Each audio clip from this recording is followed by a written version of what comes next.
어느 부부가 여름 휴가를 맞이해서 같이 함께 한 자리에 앉아서 TV를 보고 있었습니다. 근데 TV에서 뉴스가 나왔는데 여름인지라 집중호우로 인해서 한 가족이 갑자기 강물이 불어나는 바람에 다 떠내려가서 죽게 되었다는 그런 뉴스를 보게 되었습니다. 근데 여성분들은 항상 그런 문제에 부닥치게 되면 기이한 그런 생각들이 많이 드는 모양입니다. 부인이 남편에게 뜬금없는 질문을 했습니다. 여보, 나 어머니 그리고 아들 셋이 물에 빠지게 되면 누구부터 먼저 건져줄 거예요? 그렇게 물었습니다. 남편들은 이런 질문을 받게 되면 참 곤란하죠. 그럴 때 난감한 표정으로 고민하다가 이렇게 대답했습니다. 그야 어머니부터 먼저 건져드려야지. 부인은 좀 불만스러웠습니다만 어머니니까 그럴 수도 있겠다 생각을 했습니다. 그 다음에는요, 다시 물어보았습니다. 남편은 또 한참 생각을 했습니다. 그래서 할 수 없이 대답을 했는데요, 그래도 앞길이 창창한 아들을 구해줘야 안 되겠나, 그렇게 이야기를 했습니다. 그러더니 이제 부인이 속이 상해가지고요, 내가 그런 존재밖에 안 되나? 아니 도대체 아내를 먼저 건져줄 생각은 하지 않고 다른 생각을 하고 있는 그 남편이 굉장히 못마땅하게 여겨졌습니다.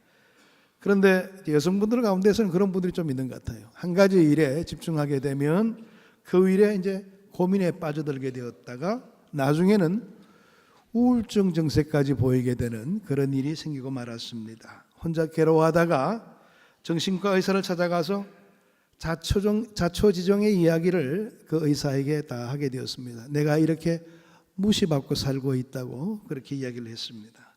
의사가 여러 말로 위로를 했는데요, 들으려고 하지도 않았습니다. 그래서 역시 난감한 표정으로 한참 고민하다가 의사가 이야기를 했습니다. 부인, 좋은 생각이 있습니다. 그러면 차라리 수영을 배우시는 게 어때요? 그렇게 이야기를 했다고. 누구나 다른 이들이 자기의 편이 되어주길 바라지만 그리 쉬운 일들이 아니라는 것을 우리는 충분히 이 이야기를 통해서도 알아볼 수가 있게 됩니다. 얼마 전에 하나뿐인 내 편이라는 드라마가 있습니다. 여러분들 다 보신지 모르겠어요. 저는 안 봤는데요, 대충 이야기의 골격구조는 압니다. 49.4%나 공중파면서도 시청률이 있었다 그러니까 굉장히 많이 본 겁니다. 물론 과거에는 90% 이상의 시청률을 가지고 있는 드라마가 많이 있었지만 요즘은 케이블 TV로 많은 것들을 보니까 공중파에 대한 관심들이 굉장히 많이 떨어졌죠. 그럼에도 불구하고 49.4%, 50%만 보면 대박이다, 그렇게 이야기를 한다 그럽니다. 요즘에 들어서 방송가에서는. 근데 49.4%나 봤으니까 굉장히 많이 본 거죠. 하나뿐인 내 편. 그 내용 속에서도 보니까 자기 편이 하나만 제대로 서서도 모함당하지 않고 어려움당하지 않는다, 아마 그런 내용들을 담고 있는 것 같았습니다. 자기의 편이 한 명이라도 있다는 것이 얼마나 소중한 일인지 몰라요. 여러분, 우리가 이 땅을 살아가면서 우리의 편을 두고 있다는 것은 큰 힘이 된다고 그랬는데, 우리가 기대하고 있는 사람들에 관한 관계성 속에서의 내 편보다도 영원히 변치 않고 우리의 인생을 책임져 주시는 우리의 영원한 편이 있습니다. 바로 하나님이시지요. 그렇습니다. 어떤 경우에도 우리에게 등을 돌리시지 않고 항상 내 편이 되어주시는 분이 바로 하나님이십니다. 이런 확실성 있는 믿음을 갖고 신앙생활 해나가면 아무리 어려움이 많다 할지라도 우리는 좌절하지 않죠. 그런데도 우리는 하나님을 내 편으로 두기보다는 사람을 내 편으로 두기를 원했고 다른 어떤 것으로 내 힘이 되기를 원했기 때문에 그것으로 인해서 상처받는 경우가 굉장히 많이 생기는 것을 보게 됩니다. 철석같이 믿었는데 그런데 그 사람에게 배신당하게 될 때 우리는 정말 참기가 힘든 것이지요. 오늘 우리의 인생 속에서 변함없이 우리의 인생을 책임져 주시는 그 하나님을 온전히 붙들고 하나님의 은혜 속에 살 수 있는 여러분 되시기를 축복합니다. 오늘 본문의 말씀을 보게 되면 그런 인생이 소개되고 있습니다. 본문 시편 118편의 말씀은 저자가 밝혀져 있지 않습니다. 대부분 다 보면 표제가 먼저 나오면서 저자가 밝혀져 있는데 오늘 이 시편 118편의 말씀은 저자가 밝혀져 있지 않습니다. 그런데 많은 신학자들이 이 시는 다윗의 저작일 것이다 이렇게 내다보고 있습니다. 우리가 읽어봐도 그 내용의 흐름들이 보면 다윗과도 너무나도 비슷한 내용의 흐름들이 많이 있는 것을 살펴볼 수가 있기 때문에 그렇습니다. 그런 인생의 많은 역경과 풍파를 겪으면서 분명히 깨달은 바를 고백하고 있는 것을 보게 되는데요. 여러분, 그 고백의 내용이 무엇입니까? 6절의 말씀, 여호와는 내 편이시라. 여호와는 내 편이라. 그렇게 아주 강력하게 자신의 신앙을 고백하고 있는 부분이 나타나고 있는 것을 확인해 볼 수가 있습니다. 이 고백은 다윗의 일생을 승리로 이끈 동인이 되었습니다. 그는 이러한 신앙 고백으로 용기를 얻었고 담대하게 승리할 수 있는 그 자리에 설 수 있게 되었던 겁니다. 여러분도 인생에 꼭 승리하기를 원하십니까? 그러면 다윗의 신앙 고백을 나의 것으로 삼으시기를 바랍니다. 그래서 풍파 많은 세상이지만은 꼭 승리하는 인생이 되기를 축복합니다. 다윗은 본래 소박한 가문의 막내 아들로 태어나게 되었죠. 우리가 잘 알고 있는 이새의 집안의 막내 아들로 태어나게 되었습니다. 그런데 어느 날 사무엘이 와서 기름 부음을 받음으로 차기 왕에 선택되게 되었습니다. 그렇지만 오히려 그 이유 때문에 사울 왕의 심한 견제와 핍박을 받게 되었지요. 그는 도망자가 되어서 유대 광야를 떠돌게 됩니다. 그의 유랑 생활 가운데 다윗의 인품에 반한 수백 명의 용사들이 그가 피신하고 있는 아둘람 동굴에 몰려와서 그는 큰 공동체를 이룰 수가 있게 되었습니다. 이들은 다윗에게 도움이 되기도 했지만 때로는 짐이 되기도 했습니다. 후일에 왕이 된 후에도 이들로 인해서 다윗은 많은 괴로움을 당한 적이 있었습니다. 예를 들어서 사무엘상 30장의 말씀을 보게 되면 시글락에서 벌어진 한 사건이 소개되고 있는데요. 다윗이 블레셋의 망명 중에 이스라엘 침략 전쟁에 참전할 수밖에 없는 상황이 벌어지고 말았습니다. 지금 고국을 향해서 이방 민족을 위해서 싸워야 되는 그런 모습이 생겨나게 된 겁니다. 여러분 용납할 수가 있겠어요? 다윗같이 굉장히 나라를 사랑하고 하나님 중심에 설려 했던 사람이 자기 나라를 치는 일에 가담할 수가 있겠습니까? 고민이 참 많이 되었습니다. 그런데 다윗은 하나님의 극적인 도우심으로 인해서 그 전쟁의 대열에서 피하게 될 수가 있게 되었습니다. 하나님이 빼주신 것이지요. 그런데 그 다음이 문제가 되었습니다. 전쟁터로 가다가 들어온 그 며칠 사이에 아말렉 족속이 다윗과 그 일행의 거주지였던 시글락을 침공해 왔어요. 완전히 노략질로 다 망가버렸습니다. 방화하고 약탈하고 분유자들과 아이들을 몽땅 납치해가고 불질러 버렸습니다. 잿더미만 남게 되었던 겁니다. 얼마나 기가 막혔겠습니까? 지금 얼마 전까지만 하더라도 굉장히 큰 위기적인 상황, 자기 고국을 침략해 가야 되는 그런 상황에서 굉장히 큰 부담이 되었는데 또 막상 자기 집에 들어와서 보니까 이건 엉망이 되고 만 겁니다. 여러분, 그 다윗의 처지가 충분히 이해가 될 수가 있을 겁니다. 그런데 그런 극한 상황에 처하게 되니까 평소에 그렇게 충성을 맹세했던 부하들이 돌을 들고 다윗을 쳐 죽이려고 합니다. 당신 때문에, 당신만 아니었으면 우리가 왜 블레셋에 불려가서 지금 이 우리나라를 침공하려 하겠느냐 말이에요. 당신 때문에 불려가가지고 이렇게 우리의 부재 중에 우리의 거주지가 이렇게 박살나게 되었으니까 당신이 책임져야 안 되겠나? 이렇게 본 겁니다. 그래서 돌을 들어서 다윗을 쳐 죽이려고 했습니다. 여러분, 오늘 이 내용의 말씀 보게 되면 우리 인간이 얼마나 믿기 힘든 사람인지를 충분히 알 수가 있게 되는 겁니다. 이게 바로 인간의 모습 아니겠어요? 자기가 유리하면 그냥 하하 웃다가 불리하게 되면 등 돌리게 되는 거예요. 그토록 충성을 맹세하고 다윗 없이는 도대체 살 수 없다고 그렇게 이야기했던 이 다윗의 부하들이 오히려 다윗에게 등을 돌리게 되고 당신 때문에 우리 가족들이 다 사로잡혀 갔다, 이유로 인해서 돌로 치려 그러니까 얼마나 억장이 무너지는 상태입니까? 다윗도 그들을 형제처럼 보호해 왔습니다. 정말 한 가족처럼 여기던 사람들, 그 사람들이 하루아침에 등 돌리고 다윗의 뒤에 비수를 꽂고 자는 거예요. 그 실망감이란 이루 말할 수가 없었을 것입니다. 사무엘상 15장의 말씀을 보게 되면, 사무엘하 15장의 말씀을 보게 되면 압살롬의 반역의 사건이 나타나고 있습니다. 이 압살롬은 다윗이 참으로 사랑했던 아들이었지요. 다윗은 그에게 기대를 참 많이 걸었습니다. 참 똑똑하고 외모도 출중하게 뛰어났습니다.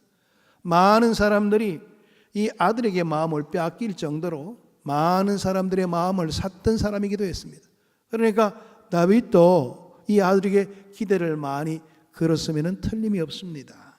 그런데 그가 반역하여 아버지인 다윗을 왕좌에서 몰아내고 죽이려고까지 했다는 사실을 바라보게 된다면 정말 다윗은 얼마나 큰 상처가 될 일인지 우리는 충분히 느껴볼 수가 있게 되는 것이지요. 욕심에 한번 사로잡히게 되면 아버지도 보이지 않는 것이 이 땅의 현실인 것입니다. 정말 기가 막힌 일을 당했던 사람이 다윗이었던 겁니다. 그렇습니다. 인간은 이처럼 내 편이 되었다가도 어느 순간에 등을 돌리는 경우가 허다히 많은 것이지요. 설사 끝까지 내 편이 되어준다 하더라도 연약한 인간인지라 우리에게는 별로 도움이 되지 못할 때가 많은 것이지요. 그래서 시편 118편 8절에서 9절의 말씀 보게 되면 다윗은 사람들을 신뢰하고 공안들을 신뢰하는 것보다 하나님을 신뢰하는 것이 훨씬 더 낫다, 이렇게 고백하고 있는 겁니다. 여기서 낫다는 말은 히브리어로 토브라는 말을 쓰게 되는데요, 최선 혹은 최고라는 의미를 가지고 있는 말입니다. 이 단어는 창세기 1장에서 하나님이 우주 만물을 만드시고 나서 보시기에 좋았더라 했을 때도 이 토브란 말을 씁니다. 이때는 좋다 이런 뜻으로 쓰이고 있는 것입니다. 하나님의 창조는 모두 최선이고 베스트의 과정 속에서 이루어진 일입니다. 하나님을 신뢰하는 것이 별게 아니고 오직 하나님을 신뢰하는 것이 정말 우리의 삶에 가장 소중하고 우리에게 의미 있는 일이 된다는 겁니다. 사람들을 신뢰하게 되면 우리에게는 낙심과 좌절이 되는 많은 상황들이 있겠지만 하나님을 신뢰하게 되고 하나님을 의지하게 되면 우리에게는 최상의 것으로 보장받을 수 있게 된다는 것을 고백하고 있는 장면이 오늘 이 본문의 말씀의 8절에서 9절의 내용의 말씀인 것입니다. 다윗은 이런 확신이 있었기에 담대히 고백합니다. 6절에서 7절의 말씀, 여호와는 내 편이시라 내가 두려워하지 아니하리니 사람이 내게 어찌할까.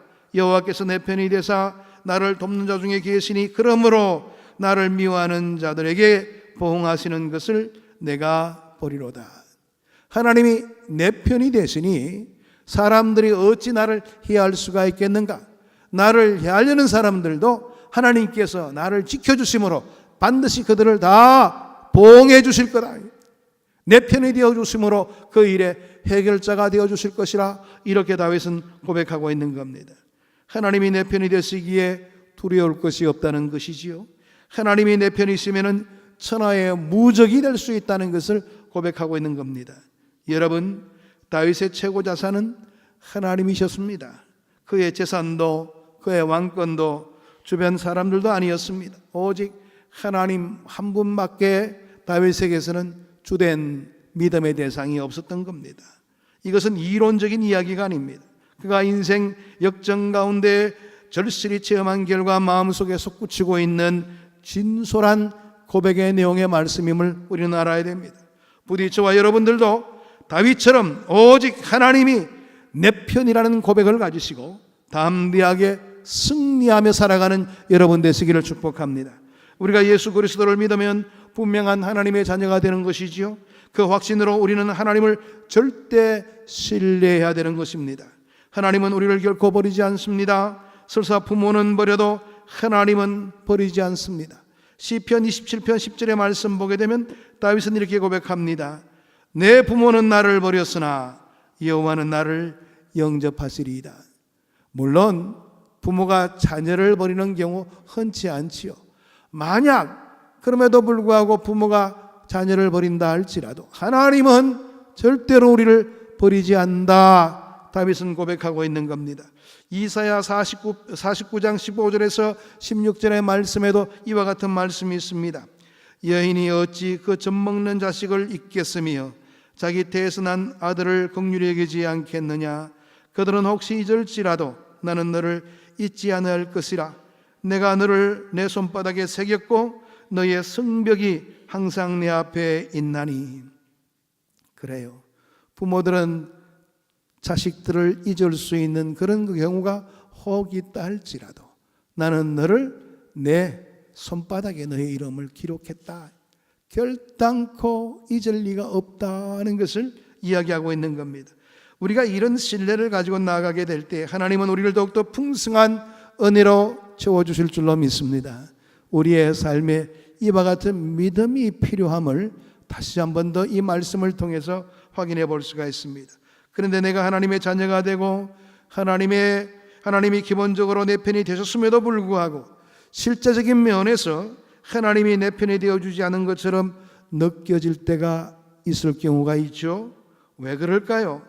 우리가 죄악된 삶을 살고 있을 때나 악한 습관 속에 거하게 될 때에 하나님은 더 이상 우리의 편이 되어주시지 않습니다. 하나님은 공의로우신 분인데 아무리 하나님의 자녀라도 죄악 가운데 있는 순간에는 도와주시지 않으신다는 겁니다. 죄를 경멸하시기 때문에 그런 것이지요. 또 죄와 섞이는 것을 원치 않으시기 때문에 죄 가운데 있을 때는 빨리 그 죄 가운데서 헤어나와서 하나님의 은혜의 자리를 바라보고자 하는 그런 마음의 자세를 가질 때까지 지켜보시는 겁니다. 그래서 우리에게 필요한 것은 항상 먼저 우리의 삶 가운데 회개와 성결의 회복이 먼저 요구된다는 사실입니다. 하나님 앞에 나가기 위하여 우리는 진솔한 우리의 잘못들을 드러내놓고 하나님의 은혜를 간구할 수 있는 그런 우리의 태도가 먼저 선행되어야 된다는 겁니다. 사무엘상 7장의 말씀을 보게 되면 사무엘의 이야기가 나오고 있죠. 그는 이스라엘의 사사가 되자마자 제일 먼저 무슨 일을 했습니까? 당시 블레셋의 침략의 위험이 있었기 때문에 이제 국가 안보가 무엇보다 소중한 그때였지만은 그러나 사무엘은 먼저 백성들을 모아서 미스바 성회를 열게 됩니다. 여러분 생각해 보세요. 우리가 인간적인 방법으로 생각한다면 지금 블레셋의 침공이 굉장히 위기적인 상황 속에서 지금 전개되고 있다면 그렇다면 먼저 안보를 강화시키는 것이 더 우선적인 일이 되어야 될 겁니다. 군사를 더욱더 일으키고 군사로 훈련하는 것이 대비책이 될 수가 있겠죠. 그런데 사무엘은 먼저 백성들을 모아서 미스바에서 성회를 열게 되는 겁니다. 그 이유는 무엇일까요? 이스라엘의 우상 숭배와 죄악을 회개하기 위해서였습니다. 당신네들이 하나님의 귀한 명령 속에 거하지를 못하고 하나님의 뜻과는 상관없이 우상을 섬기고 자행자제했던 그 결과가 이런 블레셋의 위기의 상황을 몰고 온 결과가 되지 않았는가요? 먼저 우리가 하나님 앞에 우리의 잘못을 토로하는 길만이, 우리의 잘못을 주님 앞에 드러내놓고 회개하는 길만이 우리의 이 당면하고 있는 어려움들을 해결할 수 있는 유일한 길이 된다. 이게 바로 사무엘이 가지고 있는 생각이었습니다. 성회 기간 중에 블레셋이 침공해 왔습니다. 그러나 오히려 그 기회에 하나님의 도우심으로 인해서 대성을 이룰 수 있는 그런 쾌거를 이루게 되었습니다. 이게 바로 사무엘이 가지고 있던 생각이었고 사무엘의 그 믿음이 옳았다는 것을 보여주고 있는 중요한 사건이 된 것이지요. 오늘 우리나라가 겪고 있는 정치 현실을 바라보게 되면 너무나도 가슴이 아플 때가 많습니다. 여러분들도 아마 그런 것들을 많이 느낄 겁니다. 말도 안 되는 일 때문에 서로 여야가 싸우고 그냥 역정을 내고, 정말 국민의 입장에서 뭔가 하고자 하는 사람들은 거의 없는 것처럼 보입니다. 이 나라가 여기까지 얼마나 힘들게 올라왔습니까? 여러분 30-40년 전만 하더라도 정말 우리는 힘들게 생활했습니다. 여기까지 올라온 것이 다 하나님의 은혜라는 것을 기억한다면 어떻게 우리가 이런 아무것도 아닌 문제로 인해서 나라가 이렇게 힘들게 되고 어려움 속에 빠져들 이유가 하나도 있겠습니까? 말도 안 되는 이야기죠. 여러분, 저는 왜 이런 말도 안 되는 상황이 주어지는가 한번 생각해 보았습니다. 다들 똑똑한 사람들이에요. 아주 유수의 대학들을 나왔고 나름대로는 한다는 사람인데 왜 이렇게 정치만 하면 머리가 나빠지는지 모르겠어요. 정말 말도 안 되는 것 때문에 그냥 야단들을 뜨는 그런 모습들을 바라보면서 왜 그렇게 되었는가? 여러분, 바로 우리 믿는 자의 잘못의 결과가 아닌가 생각을 해봅니다. 여러분, 요즘 들어서 우리는 믿음 생활도 얼마나 수월하게 하려고 노력하는지 모릅니다. 편의 위주로 다 바뀌어졌죠. 명절이 있으면 명절 지키면 되는 것이지, 가족들과 모이는데 빼주면 되지, 왜 또 그날 또 그냥 예배한다고 이런 식의 발상들이 우리의 의식 속에서 아주 당연하게 상존되어 있습니다. 그뿐만입니까? 여러분, 우리가 언제 한번 회개 뜨거운 마음을 해본 적이 있습니까? 눈물 뿌려가면서 우리 잘못을 드러내놓고 회개하기를 여러분 원하는 사람들이 별로 없어요. 회개라는 회자도 모르는 분들이 많으십니다. 신앙생활 한다고 말하면서. 기도를 하고자 하는 의욕도 없습니다. 기도 시간이 왜 이렇게 기냐고 말합니다. 빨리 끝나고 집에 가야 되는데 기도 시간이 왜 이렇게 기냐. 여러분, 금요 기도는 기도하는 시간이죠. 근데 기도하는 게 뭐가 그렇게 문제가 되는 거예요? 그런데도 그런 분들이 계시더라고요.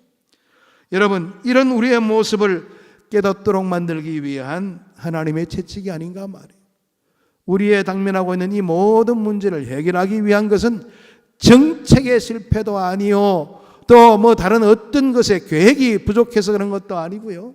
우리 믿는 자들이 경성하지를 못하고 정말 하나님 중심으로 온전히 서고자 하는 우리의 의욕들이 없기 때문에 이런 말도 안 되는 이런 문제로 나라가 흔들리고 있는 것 아닌가, 저는 그런 생각을 가져보았습니다. 여러분, 이제야말로 우리 믿는 사람들이 깨어날 때입니다. 정말 나라를 위해서 기도를 많이 하셔야 될 때입니다. 그냥 푸념만 하지 말고, 원망하지 말고, 비평하지 말고, 그런 마음이 생기던 그들랑 더욱 열심히 기도하시길 바랍니다. 이 나라를 지켜달라고, 이 나라가 평화롭게 아름다운 그러한 결과로서 통일을 이룰 수 있는 기회가 되고 민족이 하나가 되어 하나님을 섬기는 그런 귀한 때를 맞이할 수 있게 달라고 여러분 기도하시길 바랍니다. 요즘 들어서 보게 되면 성소수자에 대한 관심들이 커져가면서 여러분들 이제는 보면 동성애가 아주 그냥 당연한 것처럼 이렇게 벌어지는 이런 세태를 살고 있으면서도 우리 의식 속에서는 아무 관념도 없는 거, 이게 문제라는 겁니다. 위기의식이 없어요. 우리나라가 어떤 나라였습니까, 여러분? 우리나라는 기독교를 떠난다 할지라도 유교 나라입니다. 동성애라는 거 생각지도 못했던 나라입니다. 그런데도 요즘 보게 되면 서울 시청 앞에서 그런 일을 벌이려고 하는 그런 사람들도 있습니다. 말도 안 되는 거죠. 여러분, 정말 이때를 맞이해서 우리가 더욱더 애쓰며 주의 귀한 말씀 속에 창념하는 그런 모습을 보여야 된다는 겁니다. 미국의 남북전쟁이 한창이던 시절, 하루는 북군의 지휘관 링컨의 사무실에 참모들이 모여서 전략회의를 하게 되었습니다. 당시 전세는 북군에게 턱없이 불리하는 그런 모습들을 보이게 되었습니다. 노예해방이라는 명분은 좋았지만 실제 전투에서는 북군이 남군에게 밀리고 있는 상황이었습니다. 장시간 참모회를 했지만은 뾰족한 수가 없었습니다. 무거운 마음으로 회의를 마치는데 참모 한 명이 링컨에게 다가와서 말을 건넵니다. 각하, 이런 어려운 상황에서 하나님이 우리의 편이 되신다면 얼마나 좋을까요? 그럴 때에 링컨이 정색을 하면서 이렇게 말을 했다고 합니다. 여보게, 하나님이 우리의 편이 되시는 것은 어려운 일이 아닐세. 중요한 것은 우리가 어떻게 해야 하나님의 편이 될 수 있는가 하는 점이야. 여러분, 이 링컨의 말이 정말 비수 같은 말입니다. 하나님은 언제나 우리를 향해서 팔 벌리고 계십니다. 문제는 우리가 하나님의 편에 서지를 못해서 문제가 되는 겁니다. 여러분, 링컨의 말대로 우리가 진정으로 깨어있게 되고 하나님의 선한 뜻을 추구하게 되면 하나님은 언제나 우리의 편이 되어주십니다. 우리가 먼저 회개하고 성결하고 먼저 주의 말씀대로 순종하게 될 때 하나님은 기쁜 마음으로 우리의 편이 되어주실 것입니다. 우리는 종종 하나님이 내 편이라고 말하지만은 막연히 그분의 도우심만 기대할 때가 많습니다. 여러분, 우리의 속담 가운데서도 하나님은 스스로 돕는 자를 돕는다고 그랬습니다. 인간이 할 수 있는 최선을 다하는 게 중요하다는 그런 말이 되겠죠. 인간의 도리는 하나도 하지 않고 무조건 하나님만 바라보고 있는, 정말 감 떨어지기를 바라는 그런 심정으로 입만 벌리고 있다면 어떻게 되겠어요? 근데 우리가 신앙생활 하면서 항상 그런 식의 신앙이 많았다는 것을 확인해 볼 수가 있게 되는 겁니다. 우리가 할 일이 남아있고 해야 됨에도 불구하고 안일하게 하나님의 도우심만 기대한다면 이건 큰 잘못이지요. 마가복음 2장의 말씀 보게 되면 한 중풍병자가 치유받은 사건이 나타나고 있습니다. 중풍병자는 예수님이 그 마을에 오신다는 소문을 듣고 친구들에게 부탁해서 침상채로 예수님이 계신 곳으로 가게 됩니다. 근데 막상 그 집에 당도하고 보니까 사람들이 너무 많아서 도저히 뚫고 들어갈 수가 없었습니다. 그 정도면 포기할 수도 있을 것 같은데 그와 그의 친구들은 포기하지 않았습니다. 어떻게 해서라도 예수님을 만나려고 했습니다. 그래서 뒤로 가서 사다리를 놓고 지붕으로 올라가게 되었습니다. 침상채 올라간다는 것이 얼마나 힘든 일일까요? 그럼에도 불구하고 그들은 지붕까지 올라가게 되었습니다. 그 다음 침상을 내어 달아 내립니다. 지붕을 뚫고 침상채로 달아 내리게 됩니다. 그런 힘든 과정을 거쳐서 비로소 예수님을 만나게 되었죠. 그때 예수님은 이런 그들의 믿음을 보시고 기적을 행하여 주십니다. 그들이 보여준 믿음이 뭡니까? 주님을 향한 믿음이 있었기에 자기에게 허락되어진 그 순간 최선을 다하고자 하는 그런 반응을 보였던 겁니다. 바로 그때 주님이 역사해 주셨다는 사실입니다. 여러분, 풍파많은 세상을 우리가 살고 있습니다. 혼자 살기도 참으로 힘듭니다. 그래서 우리에게는 내 편이 절실하게 필요한 시기이지요. 그러나 사람들은 우리에게 진정한 내 편이 될 수 없다는 것을 우리가 너무나 잘 알고 있습니다. 우리에게 인맥이 없어도, 백그라운드가 없어도 오직 하나님이 내 편이 되어주시기만 한다면 우리는 이 인생의 역경 속에서 승리의 삶을 살아갈 수가 있게 되는 겁니다. 다윗처럼 여호와는 내 편이시라, 이와 같은 신앙 고백을 가지시게 되기를 바랍니다. 그리고 적극적으로 하나님이 내 편이 되실 수 있도록 합당한 신앙과 삶으로 준비하시기를 바랍니다. 여기에 우리의 삶의 승리가 보장될 수가 있게 되는 것입니다. 항상 하나님 여호와를 인하여 우리의 삶에 주님께서 친히 개입해 주시고 주의 능력 속에 승리를 항상 누리고 살아가는 우리가 될 수가 있다면 하나님께서 참으로 우리의 인생을 귀히 여겨 주실 것입니다. 오늘 이 다윗이 고백했던 여호와는 내 편이시라, 오늘 이 고백이 우리의 모든 성도들의 고백이 되기를 축복합니다. 기도하겠습니다. 하나님, 귀한 사랑으로 우리를 인도하시고 우리를 안위해 주셨지만 우리는 하나님의 편에 서기를 원하는 마음은 있지만은 우리의 실제의 행동들이 따르지 못함을 우리가 확인해 보게 됩니다. 아버지 하나님, 하나님은 여전히 우리를 향하여 손을 내밀고 계시는데 우리는 다른 데 관심이 많았던 것을 고백합니다. 이제는 허락되어진 삶의 자리에서 성결로 준비되게 하시고 항상 회개하는 마음으로 주님 편에 우뚝 서서 하나님의 크신 영광의 일들을 감당할 수 있는 우리 모두가 될 수 있도록 은혜 나리여 주옵소서. 예수 그리스도 이름으로 기도하옵나이다. 아멘.